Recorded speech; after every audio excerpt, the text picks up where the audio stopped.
Jadi kalau mendengarkan beberapa ungkapan tadi ya, puncaknya adalah ketika menyimpulkan bahwa KPK kan ngomong, bahasanya kan wacana itu. Jadi karena apa? Karena kalau kita diskusi di Indonesia itu subjeknya tidak jelas. Saya ngomong kita harus, kita itu sopo, gitu. Kita itu gak jelas.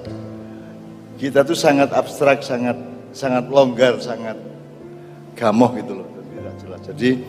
Jadi yang kita butuhkan sekarang itu, kita lagi ya, revolusi maritim. Jadi revolusi di Indonesia tidak bisa dari bawah, harus dari atas. Makanya usul saya dulu, presiden siapapun dia harus revolusioner. Maksud saya, dia harus bisa menggerakkan regedeg, ya, sesuatu yang sifatnya revolusioner, tetapi terkendali oleh kekuatan pemerintahan TNI dan Polri gitu loh. Tapi revolusioner, jadi misalnya sekarang revolusi maritim itu artinya efektivisasi segala urusan kemaritiman. Karena kesadaran kita mengenai hakikat tanah air dan Nusantara kita itu adalah keunggulan maritim kan gitu. Nah, itu kita revolusikan dari segala segi. Tetapi itu hanya bisa dilakukan kalau kita punya pemimpin yang menyadari itu dan mengetahui itu, terus dia punya kekuatan, dia punya kepandaian dan pengetahuan, tapi juga punya kebijaksanaan. Nah, itu angel. Oleh karena itu, kita yang tidak berdaya itu paling enggak muga-muga Gusti Allah ngijabah awakmu oleh pemimpin sing apik. Karena sekarang kalau Anda melakukan itu dari bawah ya nggak iso. Saya pernah jatuhin Pak Harto, minta Pak Harto turun, saya pernah naikin Gus Dur dan menampung Gus Dur ketika di impeachment oleh Pak Amin Rais dan MPR. Tapi saya sekarang tidak melakukan apapun kepada pemerintahan pusat karena saya tidak bisa menghitung dan menanggung multi efeknya. Aku biar nggak reformasi karo Cak Nur Kholis Majid, dadine kan tayak ini kan gitu. Karena saya tidak bisa menghitung efeknya. Jadi sekarang saya tidak mampu dan tidak mau melakukan revolusi dari bawah. Itu hanya bisa Tuhan ikut berperan menentukan pemimpin Indonesia nanti akan orang yang memang dibutuhkan oleh masalah-masalah Indonesia. Menurut syukur arek maknya gitu. Jadi syaratnya harus mengetahui masalah secara persis, pinter berarti ya. Nomor loro harus kuat. Dia punya dukungan komprehensif. Nomor tiga, dia sendiri harus punya kebijaksanaan karena saya kan kuat itu eksploitatif. Begitu pinter ngapusi. Tidak punya kebijaksanaan apapun. Padahal kan itu kan prinsip di dalam sila kita kan musyawarah dengan apa? Kebijaksanaan yang di apa? Nah ya, jadi kita tuh enggak punya itu semua. Jadi aku saiki iki pokoke ndelok nang ngarep iki nek Gusti Allah gak melok-melok wis gak iso apa-apa rek awake dhewe. Jadi kita cuma menyiapkan anakku, ponakanku, putuku meneh-meneh iki muga-muga pilihane mek loro, kate ngiduk wong ta diduk wong. Pilihane kate menindas apa ditindas. Nah, gak mungkin kita milih ditindas. Pasti kok anak-anakku iso melok menindas iki kok nek ngene carane. Oleh karena itu tahun 2024 ini penting. Nah, yang penting itu maksud saya tidak ngomong politis, saya ngomong kira-kira Allah itu akan membuat ketentuan apa menjelang dan pada tahun 2024 menurut saya.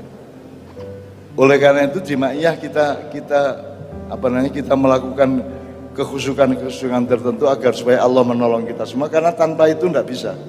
Ini gak iso rek. Semua revolusi horizontal akan menghasilkan kemudaratan, tidak bisa, gak iso.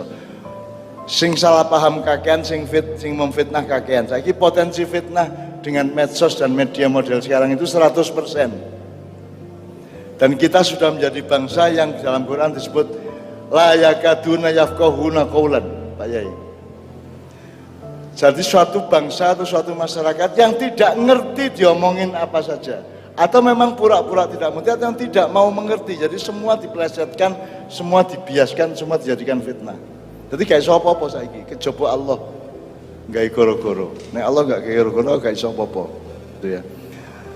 Upama aku gak pasukanku yang kok dari 1000 kayak 50. Sing 150 dibagi sego ya ucul kabeh kan gitu. Jadi saya tidak punya rencana apa-apa yang sifatnya horizontal. Akan ada rencana-rencana macam-macam dari Jakarta dan dari beberapa tempat yang lain, tetapi saya tidak mau terlibat secara horizontal. Tapi saya mau ikut, mau mengistighosainya kepada Allah Subhanahu wa taala. Karena nek gak Gusti Allah melok-melok gak iso. Gitu loh. Dan yang Anda harapkan tadi, cita-cita ke depan tadi itu hanya bisa dilakukan kalau kita mendapat pemimpin yang memenuhi syarat. Dan sampai hari ini kita tidak punya pemimpin yang memenuhi syarat di bidang apapun. Bahkan kita ini sudah sibuk dengan dunia akademis dan ekspertasi, nanti prakteknya dalam pemerintahan juga tidak dipakai ekspertasi itu. Sing ahli banyu ngurusi lemah, sing ahli lemah ngurusi banyu, sing ahli kirik ngurusi wedhus, sing ahli wedhus ngurusi sapi, sing ahli sapi ngurusi tikus dan seterusnya. Tidak ada disiplin ekspertasi di dalam birokrasi dan demokrasi kita. Dan rakyat kita juga tidak punya daya apapun dan tidak punya pengetahuan apa untuk memilih apapun. Lah wis ah. Kata ya apa? Nek mengandalkan demokrasi wong arek-arek gak ro kabeh.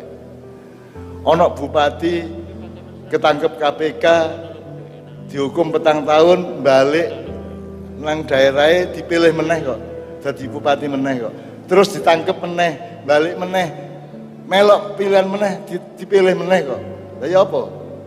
Ya apa katanya? Wong rakyat ya gak kapok-kapok.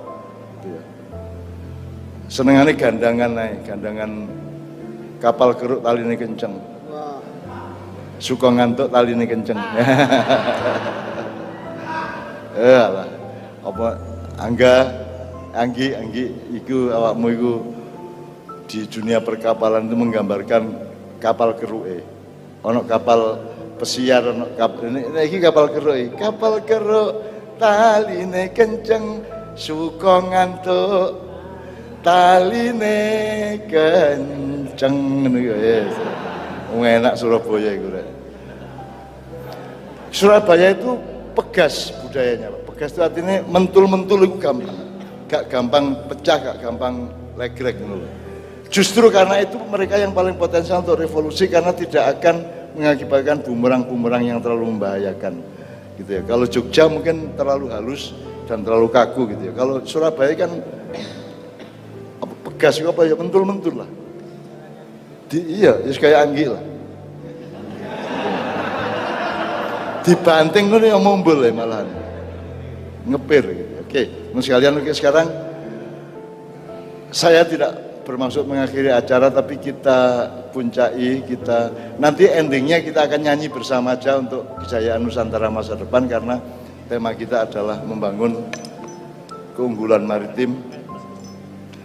Tadi saya lupa bercerita Pak, jadi sing bengkuang lho rek, kapal Mojopahit berupa bengkuang itu kan kemudian kan dirampok karo Portugis.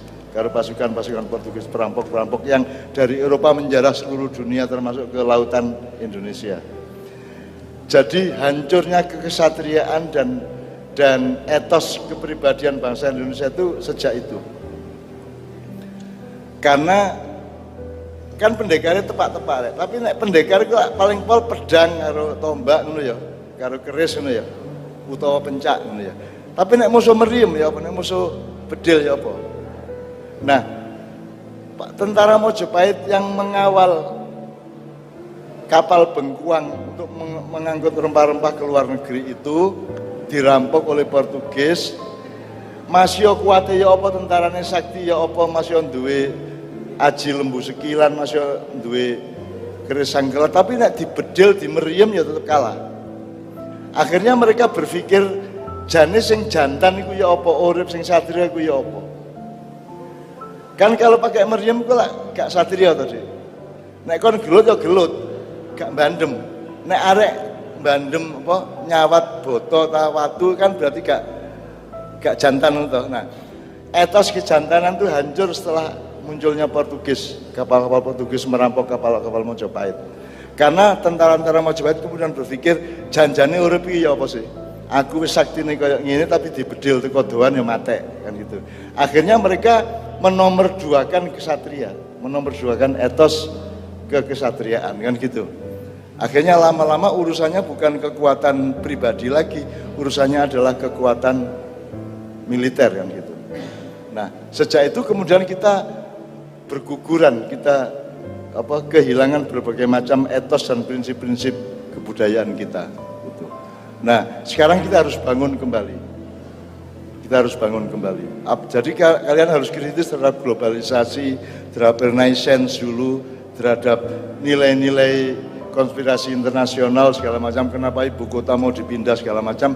Saiki lah TNI wis gampangannya wis ndak berdaya. Islam ya wis gak berdaya di Indonesia mergo dipateni dhewe karo Islam gitu. Sekarang tinggal kekuatan yang mengkhawatirkan itu kekuatan Jawa. Nah, untuk menghancurkan kekuatan Jawa secara bertahap itu caranya adalah nomor satu, ibu kota dipindah ke Kalimantan.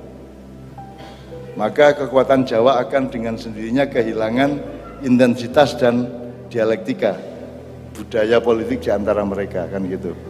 Nah itu barusan saya ngobrol sama Pak Rektor. Jadi memang oke, tapi gak usah ngurusi itu. Yang penting awakmu sebagai wong perkapalan itu duwe etos masa depan, wani bercita-cita, dan nek awakmu dadi wong sing ancane kudune dadi sebagaimana qadarnya Allah. Ojo kuwatir ku Allah sing ngewangi. Karena peperangan yang dialami Kanjeng Nabi juga tidak rasional. Perjanjian Hudaibiyah itu kan tidak rasional. Sekarang kita berada pada situasi Hudaibiyah anak-anak maknya ini. Nah didelok-delok ancane maknya ya duduk NU, duduk Muhammadiyah, duduk Parpol, duduk Ormas, duduk apa-apa, gak duwe kekuatan apa-apa.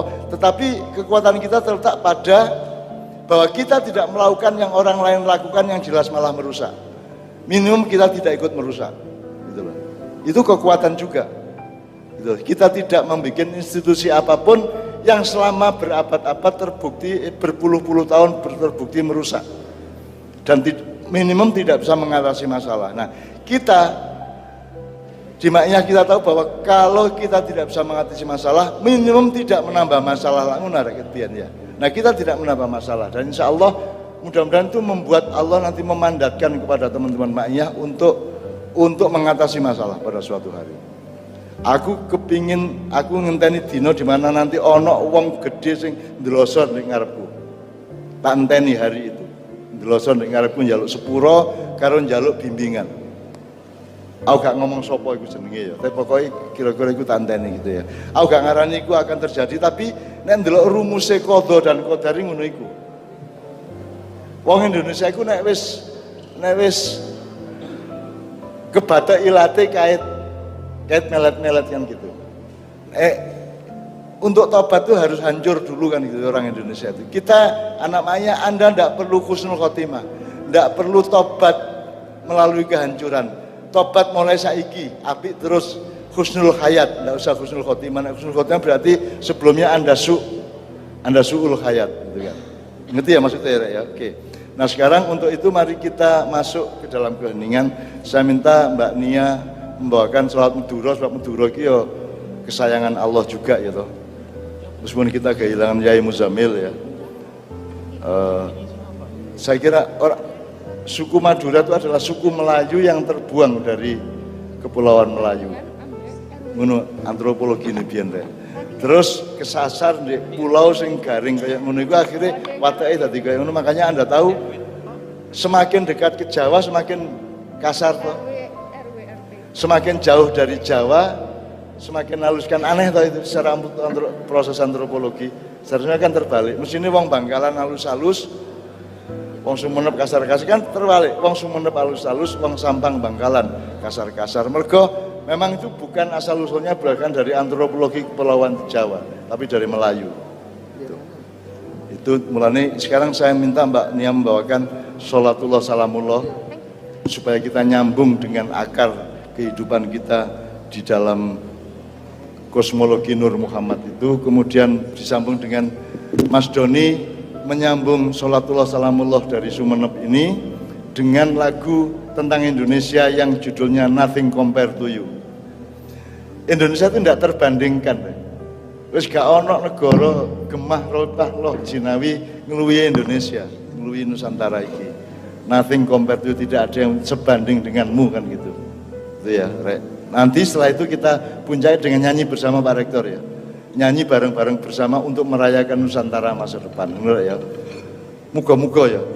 Muga-muga amin ya rabbal alamin. Muga-muga Anggi, Anggu, Angga, Anggok sapi turute muga-muga meneh-meneh bisa menjadi pertanda dari akan bangkitnya sesuatu dari Surabaya yang disebut Bang-Bang Wetan. Semburat cahaya dari timur, Pak, Bang-Bang Wetan itu. Oke, silakan. Oke, Kanjeng.